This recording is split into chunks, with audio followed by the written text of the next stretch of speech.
திறமையாக வர்ற கலெக்ஷன் நீங்கள் காட்டுங்க, புரியுதுங்களா? அதனால் நான் என்ன சொல்கிறேன்னா, இப்படிப்பட்ட சூழ்நிலையில் வந்து நீங்கள் உங்களை வந்து தற்காத்துக்கணும், அவ்வளோதான். இது வந்து நார்மலாக வந்து சட்டப்படி போகாத வழிகள். கலெக்ஷன் வரானா நீங்கள் ஃபோட்டோ நீங்கள் எடுங்க, வந்து நிற்கிறான் ஒரு கலெக்ஷன் ஏஜென்ட் வீட்டு வாசல் நிற்கிறான், ஆஃபீஸ் நிற்கிறேன், நீங்கள் இல்லைங்க சார் சொல்லி ஃபோட்டோ எடுங்க.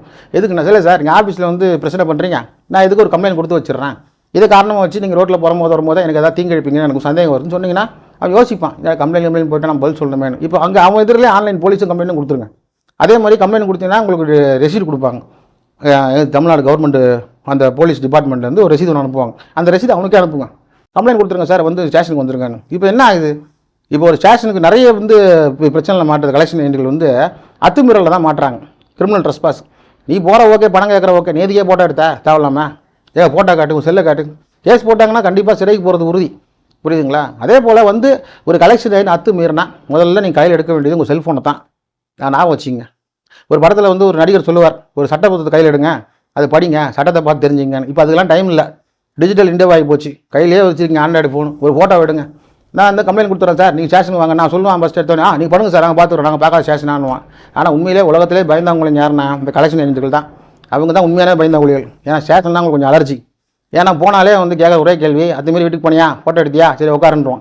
மாதிரி இதே கிடையாது சார், பணம் வாங்கி தரணும், அது நீ கோர்ட்டில் பார்த்துக்கப்பா, நீ ஏன் வீட்டாண்ட போனேன், அங்கே போய் ஏதாவது பிரச்சனை பண்ணினாக்கா நீ சட்ட ஒழுங்கு பிரச்சனையாயிரும், நான் தானே பதில் சொல்லணும்னு சொல்லிட்டு ஒரு ஸ்டேஷன் ஹவுஸ் ஆஃபீஸர் அப்படின்றது, ஸ்டேஷன் ஹவுஸ் ஆஃபீஸருங்கிறது வெளி மாநிலத்தில், நம்ம ஊரை பொறுத்த வரைக்கும் இன்ஸ்பெக்டர் இல்லை சப் இன்ஸ்பெக்டர், இவங்க சொல்லி உட்கார வச்சுருவாங்க.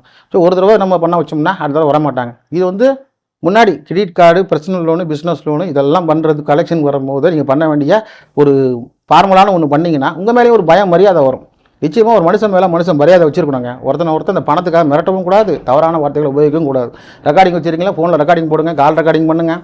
எல்லாத்துக்குமே ஒரு முடிவு பார்த்தீங்கன்னாக்கா இந்த போலீஸ் கம்ப்ளைண்ட் தான் கீழே வருது பாருங்கள். ஸோ இந்த பதிவை பொறுத்த வரைக்கும் கிரெடிட் கார்டு டிஃபால்ட் ஆகிட்டீங்க, கிரெடிட் கார்டு பர்சனல் லோன், அடுத்து என்ன செய்யலாம் அப்படின்னாக்கா அது லீகல் ஸ்டெப் வரும்போது பார்த்துக்கலாம். இப்போ நீங்கள் ஆகுறீங்கன்றதான் இந்த கேள்வி. ஆகும்போது இந்த நடவடிக்கையை நான் சொன்னது சும்மா டிப்ஸ் தான், சட்ட ரீதியாகவும் சொல்லலை, அனுபவ ரீதியாக சொல்கிறேன். இது பயன்படுத்தி பாருங்கள், உங்களுக்கு நிச்சயமாக இந்த கலெக்ஷன் ஏஜென்ட் ரெக்கவரி ஏஜென்ட் இருந்து ஒரு பிரச்சனையை சமாளிக்கிறது ஒரு சின்ன டிப்ஸ் நான் சொல்லி முடிச்சுக்கிறேன். நன்றி.